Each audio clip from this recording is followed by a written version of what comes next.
Madame, Monsieur, bonsoir, bienvenue dans Décryptage 360, votre émission qui prend le temps d'analyser, de comprendre et de mettre en perspective l'actualité sur tous ses angles. Ce soir, deux sujets majeurs au cœur donc des dynamiques régionales et culturelles en Afrique de l'Ouest. D'abord, nous nous intéresserons donc à la place du Togo dans l'espace sahélien avec la question suivante. Le Togo est-il en train de définir donc une stratégie d'intégration dans l'Alliance des États du Sahel? Ensuite, nous aborderons la culture comme instrument de puissance et de souveraineté à travers donc la Semaine nationale de la culture 2026. Avec cette interrogation, la culture peut-elle réellement devenir une arme stratégique pour la souveraineté des États africains? Pour débattre donc de ces sujets, nous recevons ce soir M. Relwende Contombré, économiste, membre du cadre 2 heures pour Kamita. Bonsoir M. Contombré et bienvenue sur Kaziba TV. Ok, bonjour, bonsoir à toi Valérie et bonsoir aussi à toute l'équipe technique du Kaziba TV. C'est encore un immense plaisir d'être sur votre chaîne, voilà, pour en train d'analyser un peu les contenus du week-end. Merci d'être avec nous. Alors, premier sujet donc pour commencer, Togo Sahel, stratégie d'intégration du Togo dans l'AES dans un contexte donc de recomposition géopolitique en Afrique de l'Ouest. L'Alliance des États du Sahel suscite donc de plus en plus d'attention au-delà même de ses membres fondateurs. Le Togo, en raison de sa position stratégique et de son rôle de corridor vers le Sahel, est régulièrement présenté donc comme un acteur clé dans les dynamiques régionales. Dès lors, une question se pose. Le Togo est-il en train de définir donc une stratégie d'intégration progressive dans l'AES? Alors, Monsieur Contombré, quels sont les signaux diplomatiques ou politiques récents qui laissent penser un rapprochement du Togo avec l'espace de l'AES? Voilà, il faut dire que depuis la rencontre du 23 décembre à Bamako, notre président, le capitaine Ibrahim Traoré, qui est aujourd'hui le président de l'Alliance des États du Sahel, avait mentionné que dans les années à venir, voilà, au lieu de 3 États dans l'espace AES, on pourra avoir des États nouveaux qui vont intégrer. Voilà, et en ligne de mire, on voit un peu les tentatives du Togo dans sa diplomatie sous-régionale et aussi internationale. Voilà, on sent que le Togo n'a pas ce bras de fer très tendu avec l'AES comme le Bénin ou la Côte d'Ivoire. Et aussi, dans le récent masterclass du capitaine Ibrahim Traoré, il avait essayé de mentionner que les deux forces, voilà, l'armée burkinabé et l'armée togolaise, combattent ensemble au niveau des zones au niveau des frontières. Donc, on l'a vu même dans un reportage. Tout à fait. Donc, ça montre à quel point le Togo, au moins dans sa diplomatie sous-régionale, essaye de minimiser les risques d'évasion du terrorisme, surtout dans sa contrée. Donc, et c'est cette attitude-là que nous voulons que les autres aussi apprennent à faire, mais malheureusement, voilà, nous avons 2 États qui n'ont pas toujours compris. Est-ce que dans sa stratégie aussi, il faut savoir que sur le plan même avec le port du Togo, voilà, il y a beaucoup de matériel au niveau du Sahel qui passe par là-bas et ça constitue une manne financière pour l'économie togolaise et ça aussi, ça permet au Togo de se rendre compte que il peut profiter des deux côtés, c'est-à-dire avec la CEDEAO et avec les États de l'AIS. Mais l'équation principale qui est ici est la suivante. C'est aux États de l'AIS de toujours solidifier leur environnement. Et si l'environnement AIS est très bien solidifié, ce n'est pas l'AIS qui va à la demande des autres, c'est les autres qui seront obligés de venir, quelles qu'en soient les manifestations, les tactiques qu'ils vont utiliser pour pouvoir venir. C'est à nous, les États de l'AIS, de faire en sorte que c'est les autres qui viendront renforcer l'équipe et non, voilà, faire en sorte que l'équipe qui va venir puisse venir jouer un double jeu. Parce que la pression, l'argument de base au niveau des États de l'AIS, nous sommes en révolution. Nous sommes farouchement contre toute alliance avec des narcotrafiquants, avec des États impérialistes, et nous nous battons pour notre souveraineté et pour notre dignité. Et sur ces questions, on est intolérable. Et on ne va pas aussi permettre à des États de penser comme sur le plan économique, comme ils ont des résultats, voilà, ça peut leur donner l'avantage qu'on peut cohabiter avec l'AIS, mais dans la démarche antérieure, on sent que il se peut que dans les années à venir ou les mois à venir, le Togo décide de rallier l'AES. Comme nous sommes d'abord en confédération, voilà, ça veut dire que chaque État peut toujours manœuvrer avec sa politique extérieure en attendant qu'on arrive à la fédération.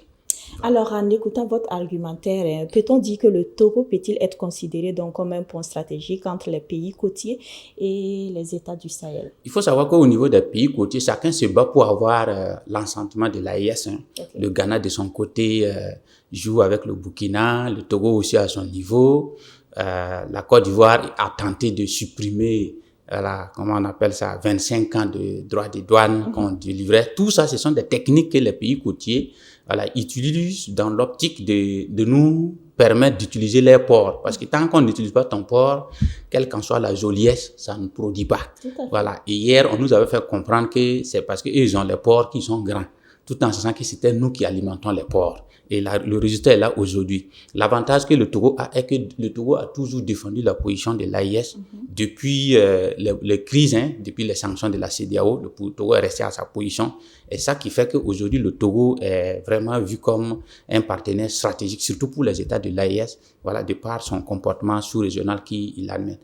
On est contre personne, et on est sauf contre ceux qui pensent qu'ils doivent avoir, comment on appelle ça, la même mise sur nos États. Et nous, on est contre ça.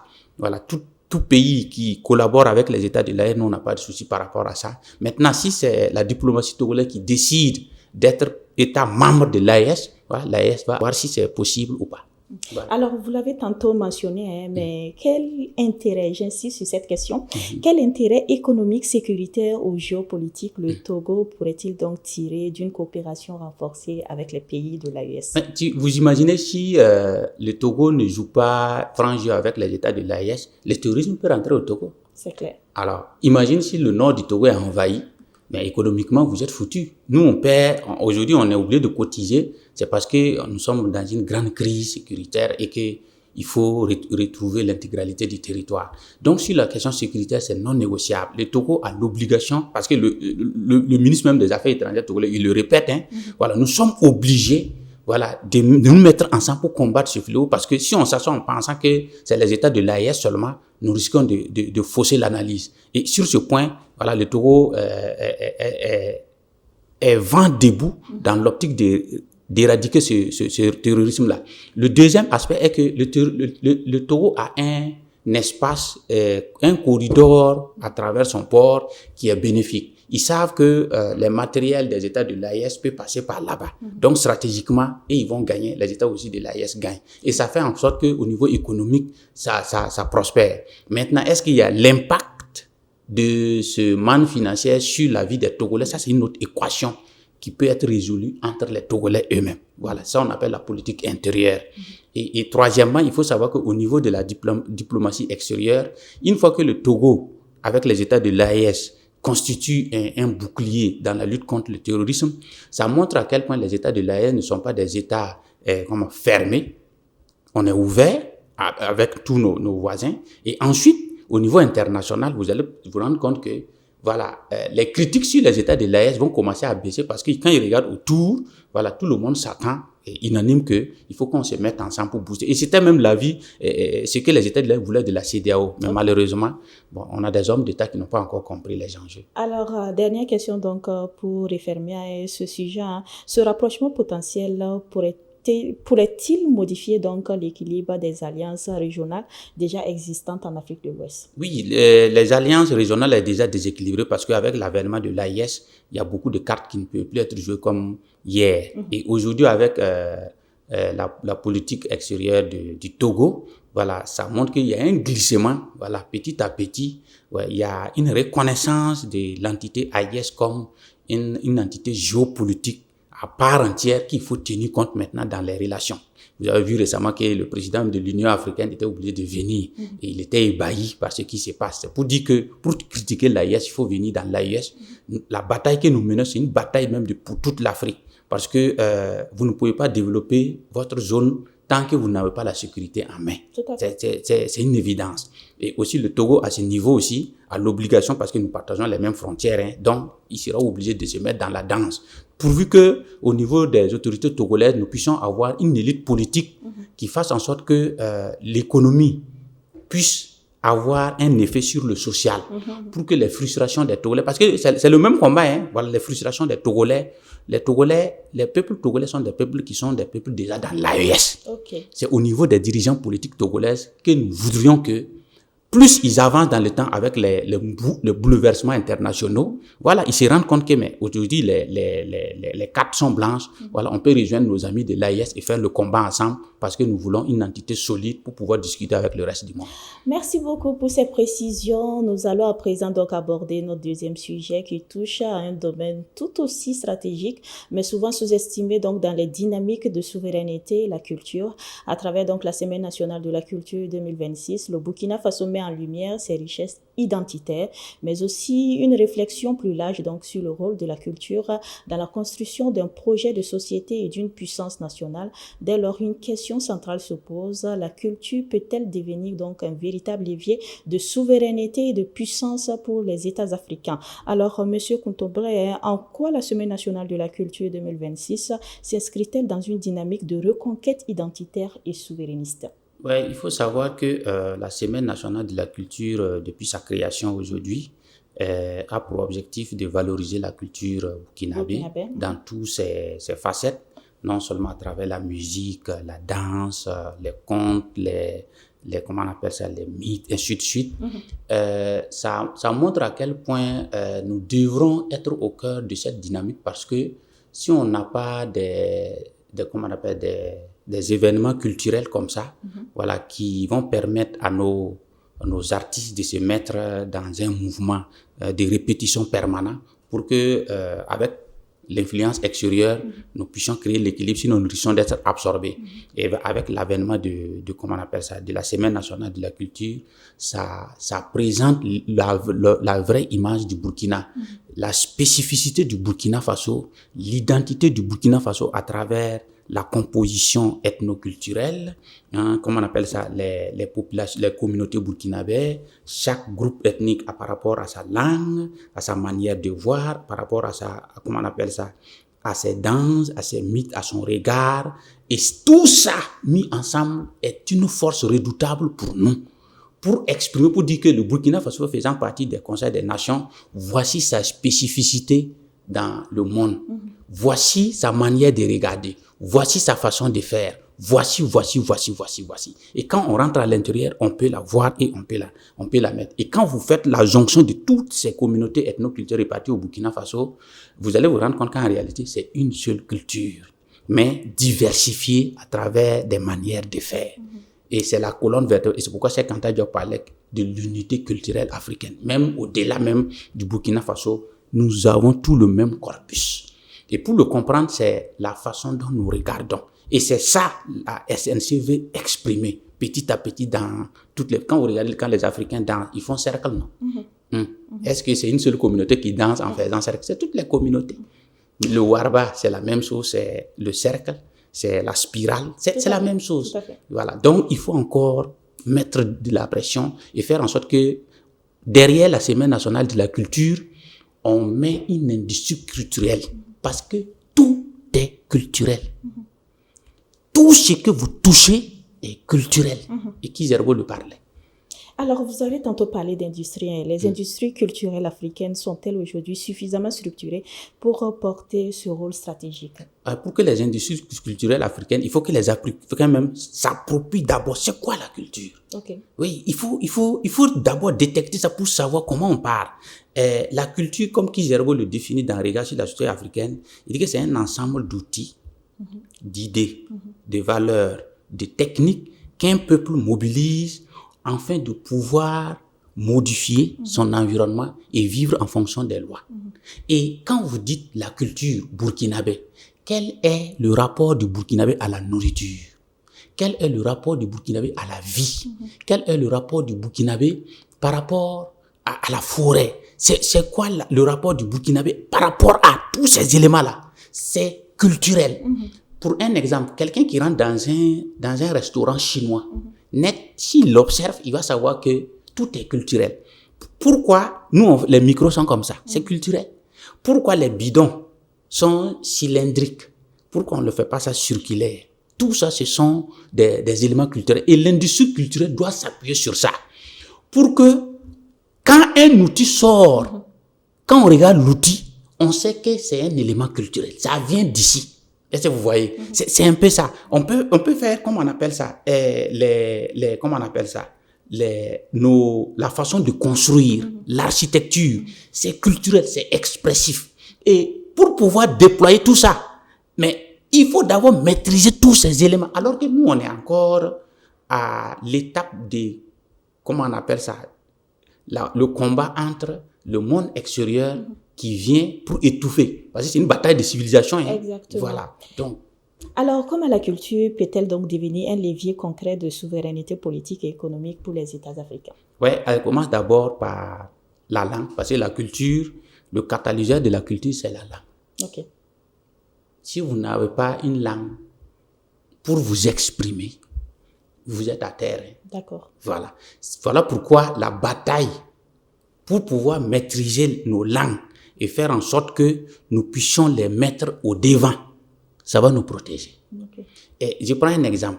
Quand vous faites la guerre et vous utilisez la langue de l'impérialisme, vous ne cachez pas. Vous faites les techniques et vous parlez avec code. Et ces codes sont en français. Mais lui, il n'a plus besoin de souffrir pour détecter les codes. Vous voyez? Voilà, c'est un peu ça. Et quand un Chinois parle, tant qu'il ne te dit pas, tu ne peux pas savoir. Et voilà pourquoi nos parents avaient fait en sorte que quand vous prenez, par exemple, depuis l'Égypte jusqu'à aujourd'hui, vous regardez l'évolution, ils avaient mis en place ce qu'on appelle les hiéroglyphes. Ça, c'est pour les initiés. Mais les hiéroglyphes, là, ont fait de telle sorte que le schéma est un lien avec l'environnement géographique. Ça veut dire qu'un symbole ne sort pas ex nihilo. Il y a un référent. Et le référent doit permettre à l'apprenant de savoir que ça, là, ça signifie ça. Et ensuite, on fait sortir une autre langue. Ça, c'est pour la population. On appelle ça le démotique.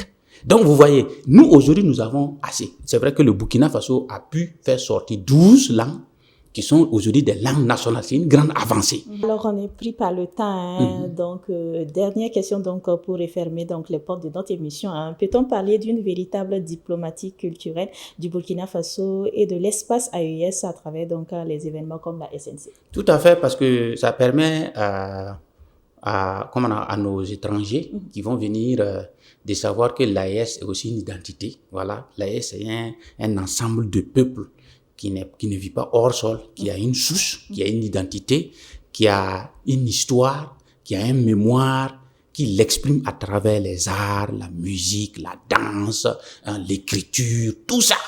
Donc ça, c'est quelque chose que le monde extérieur peut venir découvrir à travers ces événements-là. Par exemple, quand on prend les masques, bon, le masque, c'est l'art spécifique africain. À l'intérieur du masque, on met, il y a du, comment on appelle ça? Il y a de l'or qu'on met à l'intérieur. Ça transfère de l'énergie. Donc, vous voyez, donc nous sommes dans un autre niveau maintenant pour comprendre. Et tout ça, le monde extérieur veut découvrir c'est quoi qui est nouveau chez vous. Ben, il faut le faire sortir. Donc, vous savez que pour le faire sortir, il faut le connaître et savoir c'est lequel on fait sortir et c'est lequel on garde en secret. C'est pas tout on divulgue. Parce que ceux aussi qui sont en face de nous ne divulguent pas tout. Donc, voilà pourquoi vous savez, pour déterminer, pour comprendre une société, il faut connaître la cosmogonie et la cosmologie. La cosmogonie, c'est quoi? C'est la science qui étudie les lois qui régissent le fonctionnement de l'univers. Vous voyez? Alors que la cosmologie, c'est une théorie qui utilise les mythes pour comprendre la genèse de la création. Donc, à partir de ces deux fils, si on dit que vous êtes Mouaga et on vous donne la cosmogonie et la cosmologie du Mouaga, vous savez ce qu'il est. C'est aussi simple que ça. Merci beaucoup. Voilà qui est bien dit. Merci beaucoup, Monsieur Relwende Contombré, pour ces éclairages. Je rappelle que vous êtes économiste et membre du cadre 2 heures pour Kamita. Merci également pour votre disponibilité. Merci à vous. Ainsi s'achève cette émission, mais que faut-il retenir à travers ces deux sujets? Décryptage 360 a mis en lumière deux dynamiques complémentaires. D'un côté, la recomposition géopolitique en Afrique de l'Ouest autour donc des logiques d'alliance et de repositionnement stratégique. De l'autre, la montée en puissance de la culture comme instrument de souveraineté et d'affirmation identitaire. Dans un contexte de transformation profonde du paysage régional, ces questions ne sont plus seulement théoriques, elles Elle pratique déjà donc la redéfinition des équilibres de demain. Madame, Monsieur, merci beaucoup pour votre fidélité à Décryptage 360. À très bientôt pour une nouvelle analyse de l'actualité africaine et internationale. Excellente soirée à toutes et à tous. Bonsoir chez vous.